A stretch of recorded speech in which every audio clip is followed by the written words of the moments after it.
Welcome to the Waking Up Wealthy podcast. I'm Isha Vela, psychologist, licensed financial strategist, somatic practitioner, and founder of the Wealth Ecology Institute, where the inner and outer work of matriarchal economics meets ecological regeneration. And today I want to share the 4 practices that have healed me and continue to heal me from inherited scarcity. And I want to talk about why I keep circling back around to scarcity so much. you know, um, I really think of it as the foundation of everything because the energy that drives the matriarchal economy is generosity. And no, it's not the performative generosity. It's not like a one-off giving donation type of thing when the spirit moves you. I'm really talking about the embodied, structural, consistent, assumptive generosity of someone who moves money through community. And I often think about how abundant and generous nature is, right? The sun shines indiscriminately on all of us and on everything. I think about the times that I've tended my garden and you give a little bit, you show up, you give the plants water, and then it gives back so much, right? There's this like overflowing generosity that you see in nature. And when I think about sort of humans and the current economy we live in, like the generosity that I don't see is because our internalized scarcity like dams it up, right? It holds this natural flow like a dam. And and it doesn't matter how aligned your values are. It doesn't matter how much you believe in the matriarchal economy or in generosity itself. If your nervous system, if your internal ecosystem is running a scarcity program underneath those beliefs, you will not circulate consistently. You will hoard in ways that feel like sensible, rational choices, and it'll make your giving and your generosity very sporadic. And maybe it's not necessarily from guilt, but maybe sometimes, but ultimately there will be a contraction, right? A holding back. It will stop you from being your true generous self. Um, and then you'll keep waiting for you to have more to then begin giving consistently, right? And that benchmark or that threshold is always going to keep moving. So dissolving internalized scarcity for me is the real work. It's at the foundation of a matriarchal economy, alongside dismantling our hyper-individualism, which I'll talk about on another episode because it really deserves its own time. Yeah, and patriarchal capitalism requires 2 things for it to function. It needs your isolation and it needs your scarcity, right? It needs you to believe that there isn't enough so that you compete rather than cooperate, right? That you sort of like tend to your own pile. And it needs you to believe that you have to manage alone so that you never discover what becomes possible when you pool your resources, your knowledge, your labor, and your leverage together, right? Because we become so much more powerful when we are doing things together, right? Like light hands do, much work. I don't even know how that expression goes, but it really is about like lightening the work with many hands. And as you might already know, I grew up with some unique experiences around scarcity. My dad tells me about literally fighting his brothers with wire coat hangers when they were like, fighting for the last pork chop when he lived in urban Puerto Rican poverty. My mother grew up in post-World War Germany, post-World War II Germany. Um, they had a garden, right? So they had abundance, but she took showers once a week. There was scarcity in sort of the interaction of the family as well, like the how they expressed love was very scarce. So there was always enough food. They never had to go through that kind of material scarcity, but they didn't have a lot of money either. So on both sides of my lineage, there's this fear of not knowing if there would be enough tomorrow or just experiencing some level of not enoughness. But by the time I was born, we had enough. My family had enough. My father had a government job. My mother started working in the travel industry when I started kindergarten. And my education was, it was military grade. It was hyper colonial, right? So there's a lot to unpack there. But it was top notch compared to what was available on the island. And yet we had two refrigerators in our home. Both were filled to the brim. And I originally thought it was just because of the heat and the ants, because we couldn't leave anything outside in Puerto Rico. But food was the one standard my parents wouldn't compromise on because it was like the evidence, it was the visual and felt evidence that there wasn't any scarcity or that scarcity was over. But it wasn't over, at least not in the behavior, right? Like there was still like abundance was in our fridges, but inside of their bodies, without them realizing it, they were holding on to scarcity. Like I wasn't allowed to leave food on my plate. And as a consequence, I learned how to eat. I ate past the point of fullness because wasting food was disrespectful. And, at school, I would clear all the kids' plates in my school cafeteria because I couldn't see. I didn't like seeing that kids would leave their food. And I had this like, oh my God, I need to finish the food. We can't waste the food. And by the time I was in high school, I was like binging several times a week, right? And I talk more in detail about healing scarcity through my experience with food in season 5. I believe the title is Food is Your Money Mirror. And if you're interested in that, give it a listen. It's pretty powerful. But I want to back up and name that scarcity is not a natural condition, right? Scarcity is not a law of nature. It's not an inevitable feature of the human experience. Scarcity is a manufactured condition. It's deliberately produced, like I mentioned earlier, carefully maintained and continuously fed to us by systems that require you to feel not enough in order to function. So a person who feels genuinely enough, right, doesn't overconsume. They have no need to consume anything. They don't have the insecurities required to drive them to purchase something in order to make them feel better. There's no grasping outside of themselves to feel any different than what they already feel. They're satisfied and sufficient. A person who feels genuinely enough doesn't work past the point of depletion because they're not trying to compensate for something.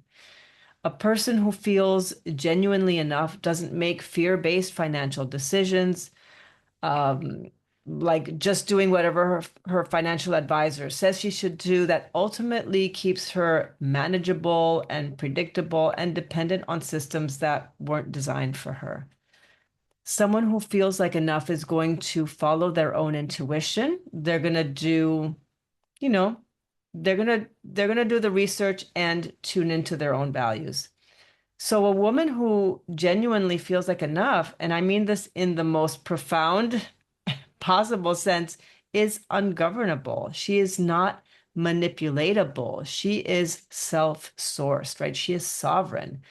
And an ungovernable woman is like the patriarchal economy's real threat. Like it's the only real threat. Like there's zero supply, right? The narcissist supply has been eliminated, right?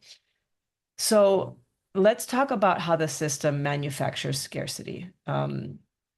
This is not about some powerful white dudes sitting around a table deciding how to make women feel bad about themselves, although sometimes in my mind that's low key how I'm imagining it happening.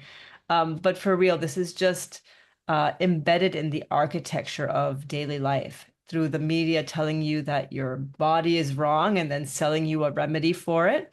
Um, Through the economic system that makes basic survival expensive and then tells you that if you're poor, it's a personal failure, right?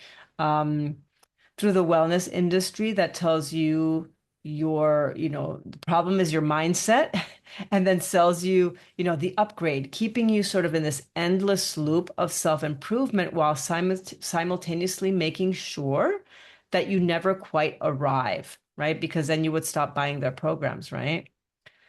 And then it also shows up through the cultural brainwashing of individualism that convinces you that your safety lives in what you can accumulate rather than in the web of relationship that actually sustains life. So all of that is scarcity, manufacturing, and marketing, and it works. And it works when you actually have enough and you're on vacation, for example, and you're lying in bed at night feeling worried about spending money on another activity for your kids because the money's going to run out. And it works when you've done years of healing and you still find yourself hesitating when you see a GoFundMe or when somebody's asking for a donation. It works when you believe in the matriarchal economy with every cell in your body and you still move money in a protective way with your orientation to your own security. Because scarcity isn't a belief. If it were just a belief, then then none of us would behave like it's real. Scarcity is a freeze response in the body. There's lineage to it. I want to honor that your ancestors probably experienced real, devastating, life-threatening material deprivation. And however they learn to survive, those real behaviors, those experiences are going to be coded into your cells, right? This is scientifically proven. And I want you to just kind of keep in mind that the egg that you came from, right, that produced you was inside of your mother, inside of your grandmother, right? So I want to again honor that this is your body's attempt to be intelligent. This is an adaptive response. And then when you come out into the world, into your body, you also absorb some of this scarcity condition from the behaviors of the people who raised you and obviously from the general consensus culture. And, of course, these freeze responses that you come to the earth with, they don't dissolve just through talking or through understanding. They actually require a behavioral practice, right? The behavioral practice codes a new reality into the lineage that then gets passed down. And I think it's kind of brilliant, right? So today I want to offer you the 4 practices that have helped me heal scarcity and that continue to support me in flow. So the first practice, um, I want you to think about it starting close and starting with the personal. So every day, list the specific ways that you're already supported. This is not a generic gratitude practice. I want you to be very specific and very detailed when you do this. It can be as simple as I am supported by my breath. I am supported by this bed, assuming that you're doing this as you're waking up in the morning. Maybe you had a friend who showed up for you without being asked to, or a client whose payment arrived exactly when you needed it to. Maybe your child bought you like a glass of water when you felt thirsty, or your dog brought you your house shoes or something like that. Um, your body digested a meal or your brain supported you through this really creative process or challenging work task. Your intuition guided you through a decision. You get the idea here, right? And you want to get specific. And as you're naming these specific ways that you're supported, I want you to imagine them as happening in the moment, right? I want you to visualize them and to let the emotion of each one of those move through you. Don't just make a list, but like let it land in your body as evidence in real time because you're actually experiencing the emotions in real time of how you are held. Okay. And, when I talk about visualizing, this is not positive thinking so much as it is retraining and remembering, coding the evidence and replacing the lie of scarcity that's not currently present, right? It's sort of like the abundance overtakes the lie of scarcity. And you're teaching your body slowly and consistently through this repeated experience that the ecosystem you exist in is trustworthy. And that is huge. That's the foundation of everything else.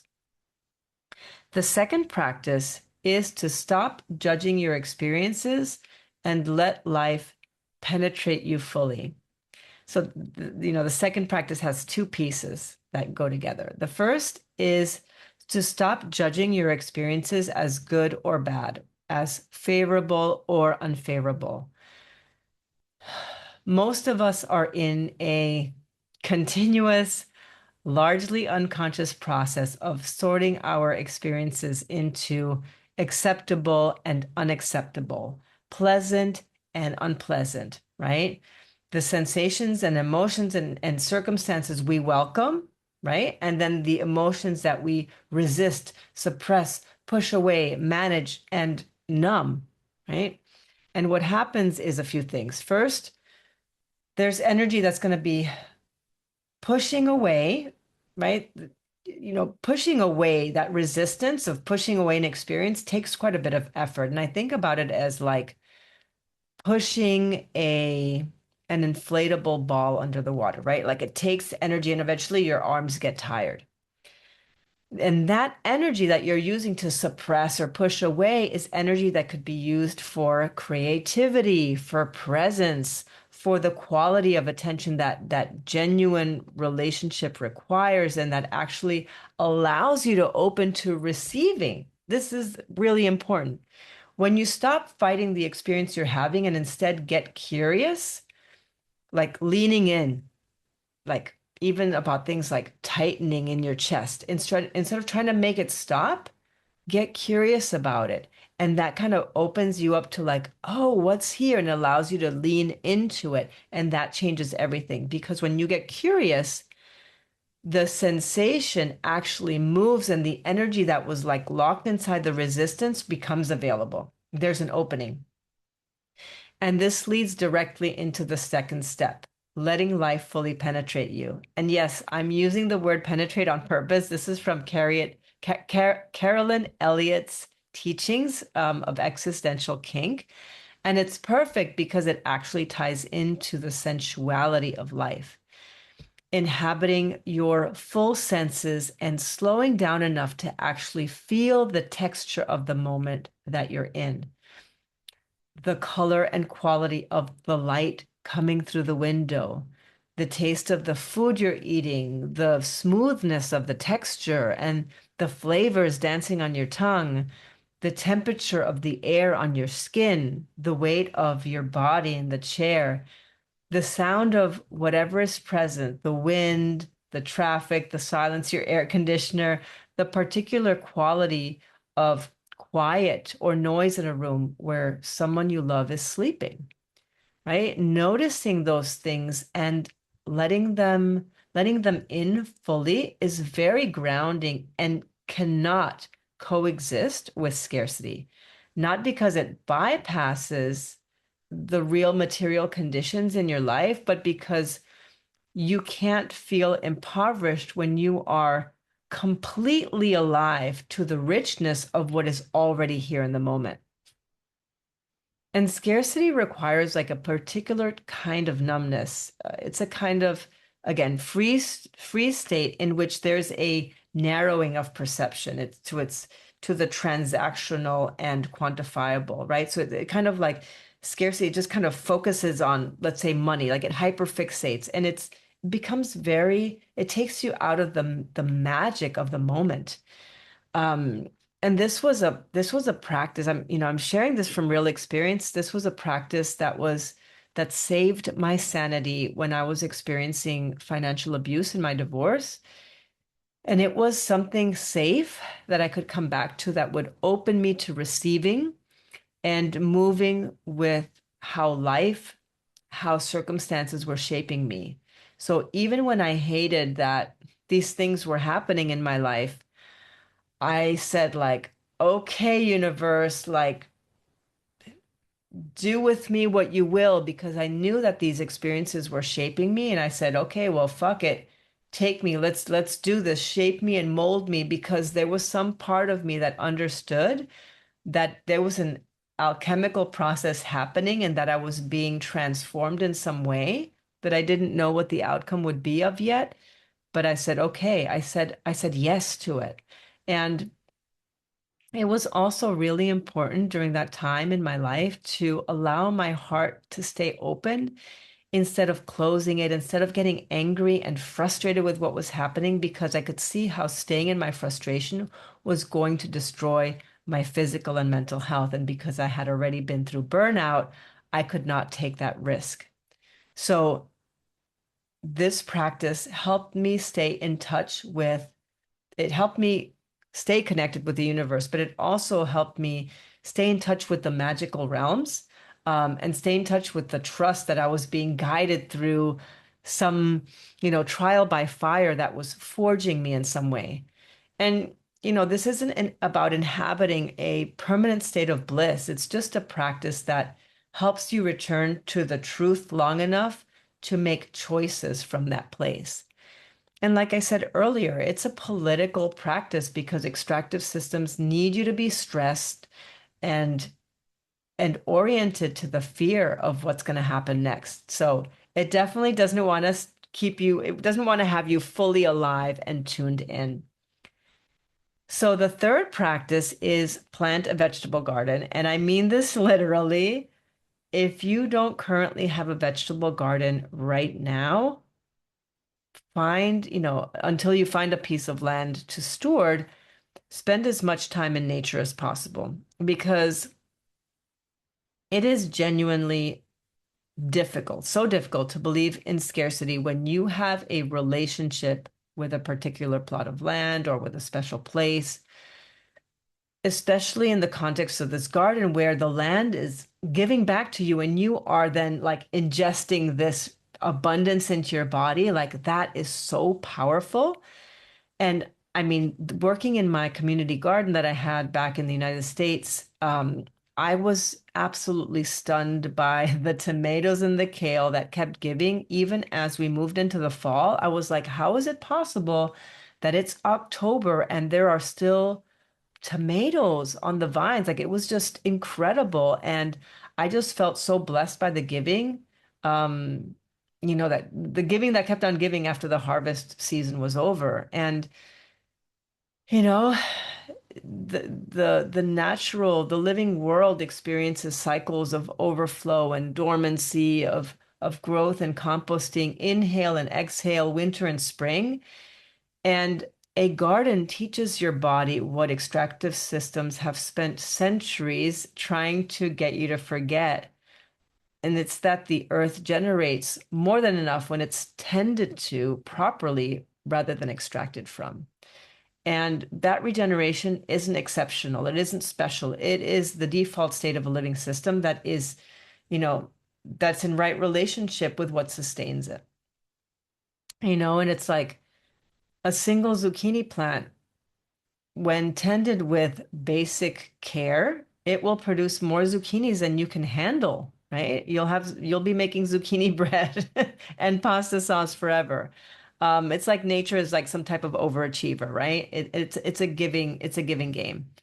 Um, and you need to feel this in your body. It's not something that you understand conceptually. You want to be putting your hands in the soil. You want to be feeling the seeds. You want to drop them in the holes. You want to, watch the seed grow and then eat what you grow. I think that there is something truly, truly magical about that. And if you're excited about tending something alive and that like walking in nature is not going to be enough for you, you can start with an herb garden that you put up on your windowsill or a single tomato plant on your balcony. The point is to have the relationship and really notice this reciprocity that you have with the plant that you're growing. Okay, here's the fourth and final practice, the one that most people in the healing space completely miss. You want to be building the structures that make scarcity impossible for your community. So individual healing inside a system designed to manufacture scarcity is absolutely necessary but incomplete.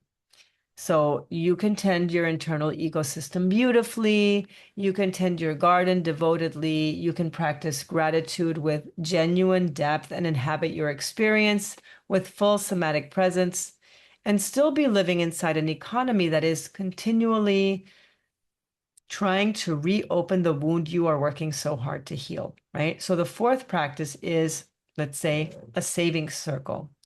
I talk about the saving circle in another episode in this season. Um, we were the original bank, I believe it's called. You want to be practicing creating a community trust with people that you are in intentional relationship with. You want to be participating in a mutual aid network that reroutes resources to where they are needed before there is a crisis. This kind of support isn't optional and it's not something to do after you've healed enough. It really addresses the condition at the level of system rather than just at the level of the individual inside of the system. So you're creating a genuine web of interdependence. That means you never have to face a financial or medical emergency alone because you are held inside of a web that has already decided we do not let each other fall, right? And I remember that when I had my uterus removed because I had a fibroid, I contacted a bunch of my local friends and I made a WhatsApp group and and I said, "Hey guys, I'm gonna be, I was a solo parent, right? And I'm still a solo parent, but I was used to doing things on my own from day to day. Like I have this very strong hyper independent streak. I grew up having to do things by myself a lot, so I know how to do that. But for the surgery, I made sure I made an effort to mobilize everyone I knew and create this group chat. And getting people, I said I wanted to get people prepared to support me because I'd been sick on my own when I went through burnout. And I promised myself after that experience that I was never going to repeat that over again, because that was me kind of recreating this wound of having to do things alone. And I was like, I'm not about that anymore. I'm going to actually create a web of support. And whoever doesn't want to support me or is too busy to support me, they have the option not to. But I wanted to give that gift to myself. I wanted to be held. And oh my God, it was so amazing. It was actually necessary. It turned out to be necessary because I got this whole infection. I had shingles. It was like a hot mess after the surgery. And people brought me food. People picked up medicine for me. I went on walks with people when I, had to get moving again. And I can take myself back to those moments where I was held. I can feel like tears coming up for me because it felt like an enormous group hug. It was so, so important. And supporting other people and being supported by community, it's going to shift your internal ecosystem in ways that years of individual somatic work and practice won't produce. Like it's just going to accelerate it. So we are collective beings and our bodies respond to collective interventions. And yeah, when you know that when you can fully trust that you're not going to face a financial or a medical crisis alone, or when you know that there's a rotating savings circle that's going to be coming your way in a number of months, or when you know that there's a community trust that's been formed that's going to feed your children and your children's children and their grandchildren and their and the nature, like the nature that they will inherit or the land that they will inherit, your internal ecosystem relaxes in a way that gratitude and somatic practices, practice in isolation, can't really touch. Um, yeah.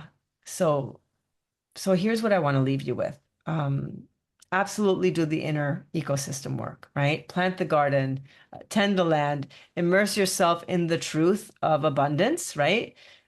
Stop judging your experiences and surrender to them fully and simultaneously build a structure. It's a holistic, ecologically sound and politically powerful response to the manufactured scarcity that you're sort of like inundated with on a daily basis.